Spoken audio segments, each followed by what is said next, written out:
Imagina abrir los ojos una mañana y darte cuenta de algo inquietante. La mayoría de las personas ya no cuestionan absolutamente nada. El mundo sigue girando, sí, pero lo hace entre ruido, prisas, pantallas y un océano de estímulos que apagan poco a poco nuestra capacidad de pensar. Una mente humana que antes era una herramienta afilada, capaz de analizar, dudar, comparar, cuestionar, ahora parece satisfecha con una versión diluida de sí misma. Y es ahí donde surge la pregunta que da origen a este viaje. ¿Qué sucede con una sociedad cuando deja de pensar? ¿Qué ocurre cuando la reflexión profunda es reemplazada por la reacción impulsiva? Y cuando la crítica es sustituida por la cómoda seguridad de la conformidad. En este vídeo vamos a abrir un portal incómodo, pero necesario. Vamos a examinar el declive silencioso del pensamiento crítico y la expansión, casi epidémica, de lo que algunos filósofos modernos llaman estupidez colectiva. Una fuerza que no surge de la ignorancia, sino del abandono voluntario de nuestra propia soberanía mental. Prepárate, porque al final de este viaje llegaremos a una verdad que no solo es urgente, sino transformadora. La verdad que separa a quienes recuperarán su mente, de quienes la perderán por completo sin darse cuenta. Antes de continuar, recuerda algo. El acto de pensar nunca ha sido pasivo. Es una rebelión. Por eso, si estás aquí, te invito a suscribirte, dejar tu me gusta y compartir este mensaje con quienes aún sienten esa punzada interna llamada curiosidad. Porque lo que estás a punto de escuchar podría desafiar tus percepciones más arraigadas. La verdad, incómoda que nadie quiere admitir. Pensar es difícil. No reaccionar, no indignarse, no repetir. Pensar. El mundo moderno no recompensa eso.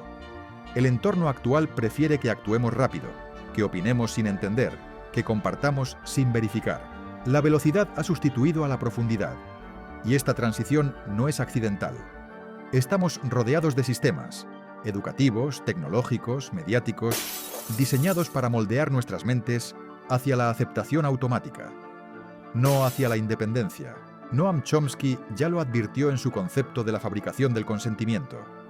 Cuando una sociedad aprende a consumir sin cuestionar, se vuelve gobernable sin resistencia. Y eso es exactamente lo que está ocurriendo. En un mundo que te quiere distraído, pensar es un acto revolucionario. Pero, ¿cómo llegamos a este punto? La avalancha invisible de información.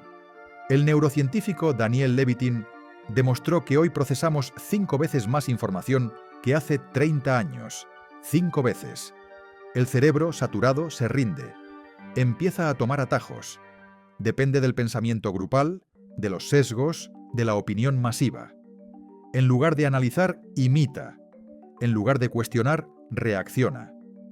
La sobrecarga informativa no nos hace más inteligentes, nos hace más manipulables.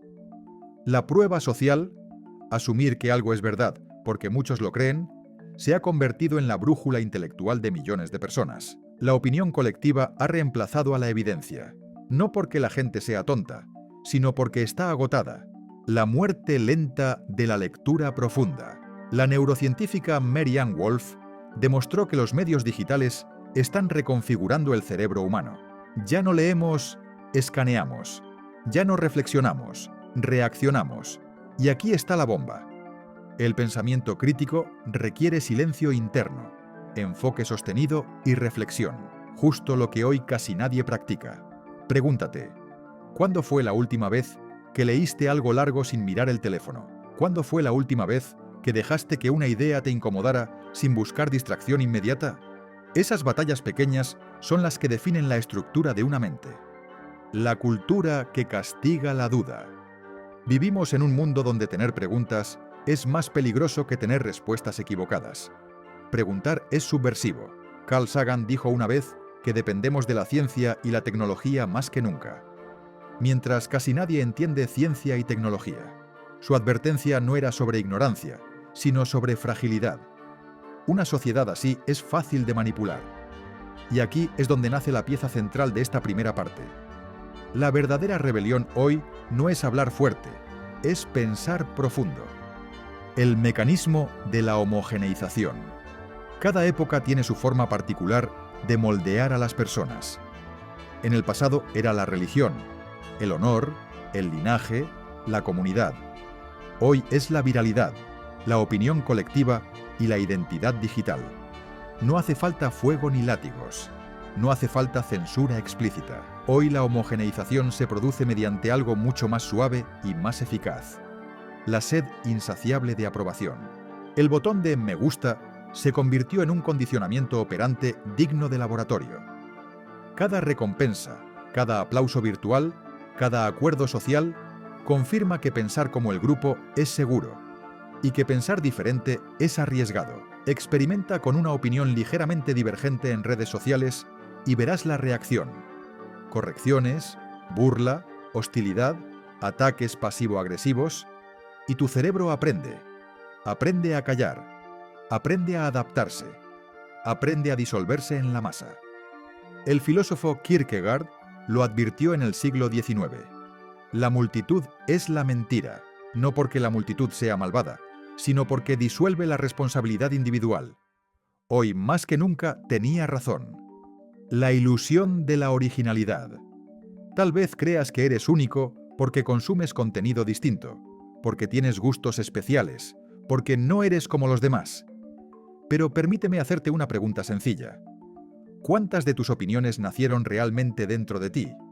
¿Y cuántas te fueron implantadas sutilmente? Cuando compartes una postura moral, una ideología, una tendencia, ¿la elegiste o la absorbiste?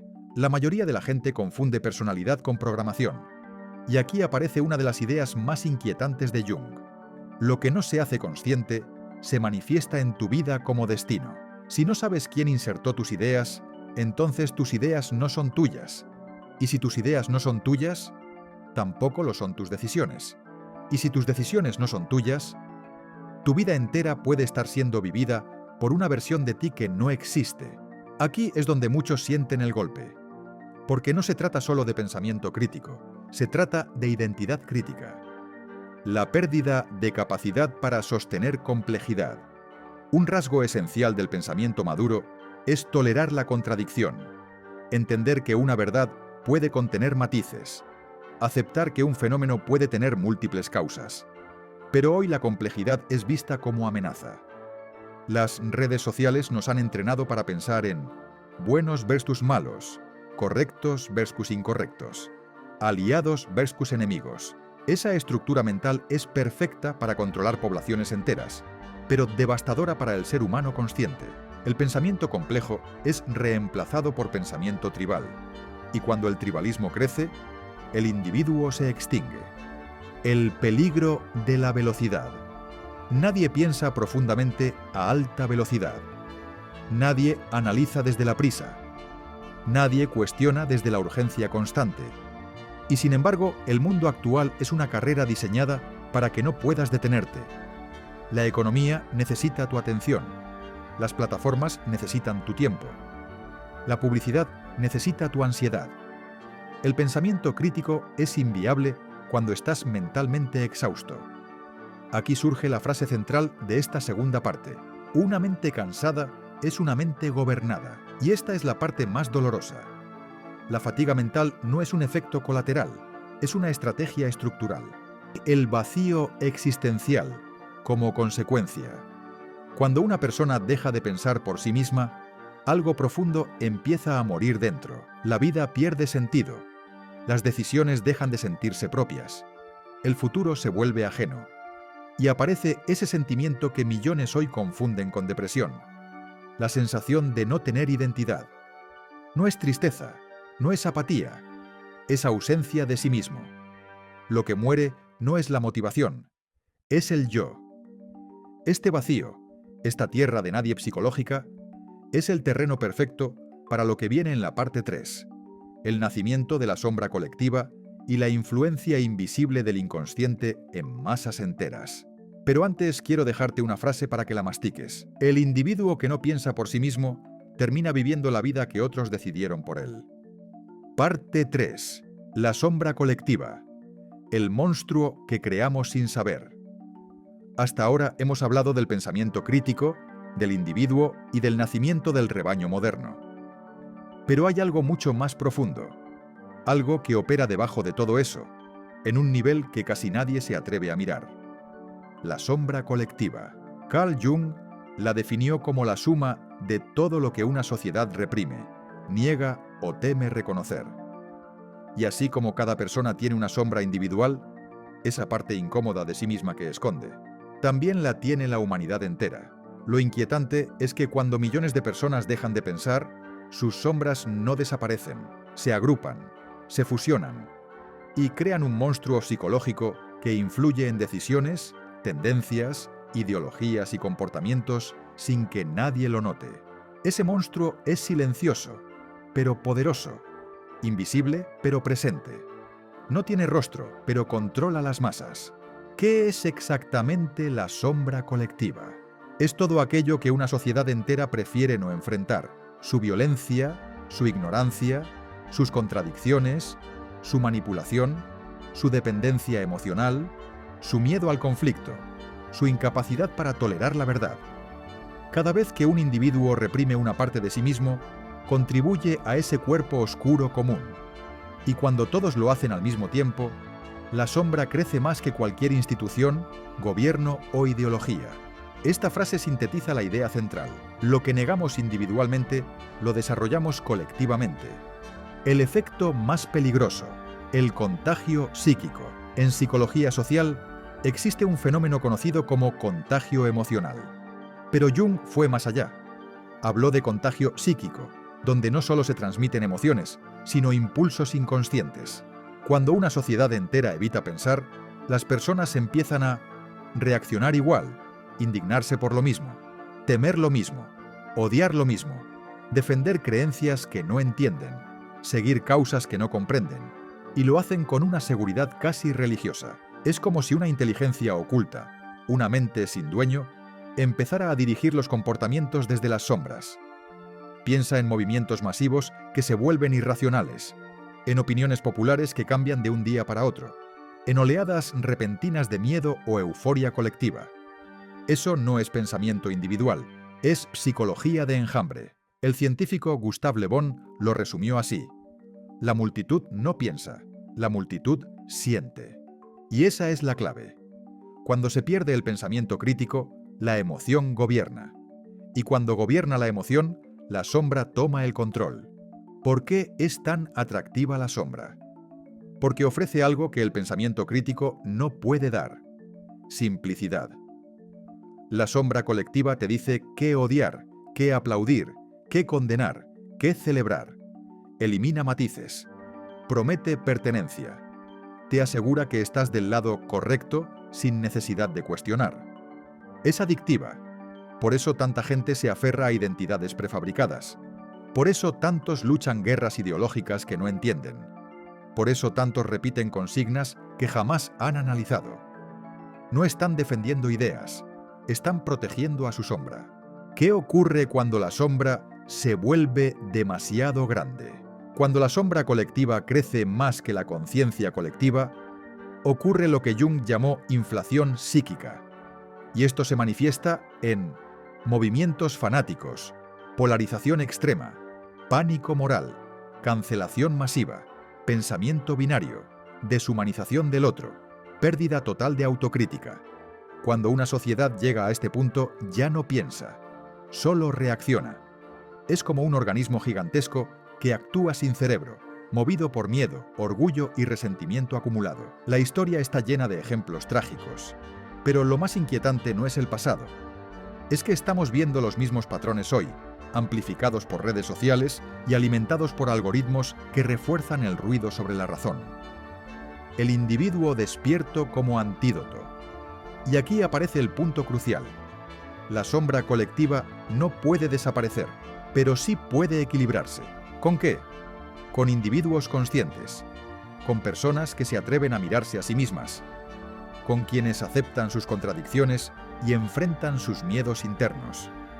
Porque Jung lo dejó claro: no se llega a la iluminación imaginando figuras de luz, sino volviendo consciente la oscuridad. Cada vez que tú piensas por ti mismo, contribuyes a reducir la sombra colectiva. Cada vez que cuestionas, equilibras el rebaño. Cada vez que miras tus propios sesgos, debilitas la influencia del contagio psíquico. El pensamiento crítico no es una habilidad intelectual, es una forma de sanar a la sociedad, porque un individuo consciente vale más que 1000 masas confundidas. Parte 4. ¿Cómo recuperar tu mente en un mundo diseñado para quitártela? Hemos llegado al punto más importante de todo este viaje. Ya entendiste qué es el pensamiento crítico, cómo se pierde, cómo opera la sombra y cómo la sociedad moderna fabrica masas sin criterio. Pero ahora viene lo esencial. ¿Cómo recuperas tu mente? ¿Cómo construyes una conciencia que no pueda ser manipulada? ¿Cómo te conviertes en ese individuo despierto que no sigue al rebaño, que no se deja arrastrar por la sombra colectiva y que no se diluye en la multitud emocional? La respuesta no es lo que piensas. No comienza con estudiar más, ni con leer más, ni con informarte mejor. Empieza en un lugar mucho más profundo. Empieza en ti. Quinto paso. Piensa con lentitud. En un mundo obsesionado con la rapidez, pensar lentamente es casi un acto de rebeldía. La mente profunda no trabaja a 200 km por hora. La mente profunda analiza, escucha, compara, evalúa matices. La mente profunda no se deja arrastrar por impulsos, titulares o tendencias. La rapidez genera opinión. La lentitud genera criterio. Y el criterio es la base de la libertad interior. 6. Sexto paso. Definir qué es lo que no quieres ser. Este paso es tan importante como definir tus valores, porque en la era actual, muchos valores están contaminados por la sombra colectiva. Pero lo que rechazas conscientemente, lo que decides no permitirte ser, eso sí nace de tu juicio propio. Pregúntate, ¿qué tipo de persona no quiero ser? ¿No quiero ser manipulable? ¿No quiero pertenecer a un rebaño? ¿No quiero ser alguien que reacciona sin pensar? ¿No quiero perderme en la sombra colectiva? A veces definir tu antiidentidad te da más claridad que definir tu identidad. 7. El último paso. El coraje, pensar críticamente, no es un talento. No es algo con lo que naces. Es un acto de valentía. Porque pensar te separa de la multitud. Te vuelve responsable de tus propias conclusiones. Te obliga a ser honesto contigo mismo. Y te hace consciente de tu propia sombra. Y no todo el mundo quiere esa responsabilidad. Muchos prefieren la comodidad del rebaño. Allí nadie cuestiona, nadie corrige, nadie piensa, pero tampoco nadie crece. El pensamiento crítico es el antídoto contra la manipulación, contra la polarización, contra el contagio emocional y contra la sombra. Pero sobre todo es una forma de libertad. La libertad más importante que existe, la libertad interior. Conclusión final. La sombra y la luz no se eliminan, se integran. La humanidad seguirá teniendo una sombra. Cada sociedad la tendrá. Cada individuo también. Pero el objetivo no es eliminarla. El objetivo es integrarla, convertirte en alguien consciente de sí mismo, capaz de pensar, capaz de cuestionar, capaz de observar. Porque cuando tú despiertas tu pensamiento crítico, haces algo poderoso. Iluminas al rebaño, no gritándole, no luchando, no imponiendo tus ideas, sino siendo un ejemplo silencioso de claridad, calma y criterio. Ese es el verdadero trabajo con la sombra. Ese es el verdadero poder del individuo consciente. Ese es el camino para recuperar tu mente. Y si has llegado hasta aquí, significa que estás dispuesto a recorrerlo. Bienvenido a El Laboratorio de Darwin.